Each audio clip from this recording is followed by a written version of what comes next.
Representative Lehman, I understand you had a number of town halls in your district last weekend. Can you tell me about what constituents said to you during those town halls and what you heard from them?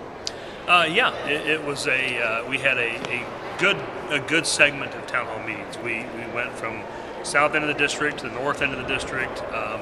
We were in Geneva, Berne, Decatur, Woodburn, Monroeville. The input really was positive, even though maybe some of the issues were directed towards some of the ways I voted that they didn't agree with. But it was good dialogue, good discussion. The issues, again, were the tax caps and the impact that's going to have on some local government. Discussion on some race to the top issues, which is, a federal issue that don't have a lot of control over. And so try to answer some of those questions as best I can, but again, it is a federal issue. Talked some about some of the gun laws, and I think we had a good series of town hall meetings. Great. Can you compare and contrast the way session has been this year with the session last year, your first session, as far as productivity and just the overall tone? Tone in some ways is, I don't want to say it's better. I think last year when we came in, we were new. There were 16 new freshmen, 8 on the Republican side, 8 on the Democrat side. So there was getting to know each other, even the process a little bit. What's changed a little from this year is that the speed hasn't changed. We're doing as many bills in just literally almost half the time. And so from a pace standpoint, we have really, I don't want to say ramped up this year. We normally have committees on Wednesday. We were in session several Wednesdays in January, and just finished up last night with the last of our bills. And so we spent a very good session. I think it was a little more, the tone was maybe a little less this session as far as some of the rhetoric.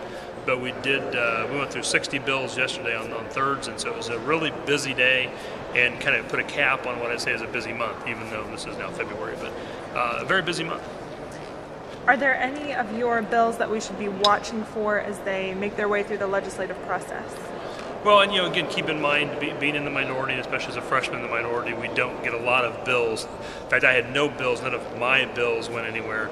I was a co-author on House Bill 1240, which is an insurance bill that'll have potentially a big impact on some of the insurance carriers in the state when it comes to their audits and things like that. So it's kind of a technical bill when it comes to insurance, but it did pass the House. There are some things in it that got shoved into there.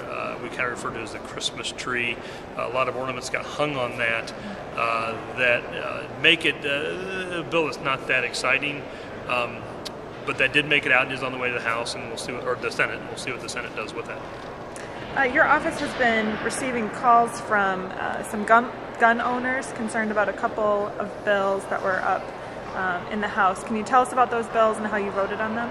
Yes, there were 2 bills in the House that had to do with guns. The one was, I think, one that was very easily acceptable from all walks, you might say, and that is that when you file to get a gun permit, you do release a lot of private information. And the fact that the permit is a public record, that private information was being available now to entities out there that had no business seeing some of your private information.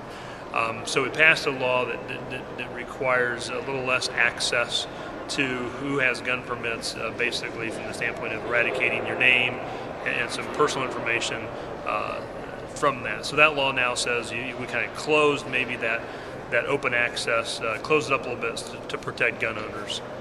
The second bill was a bill that would give gun owners or people with a handgun a permit to carry. And that's the key to this is they have to have the permit to carry to allow them to have a gun locked in their vehicle at work.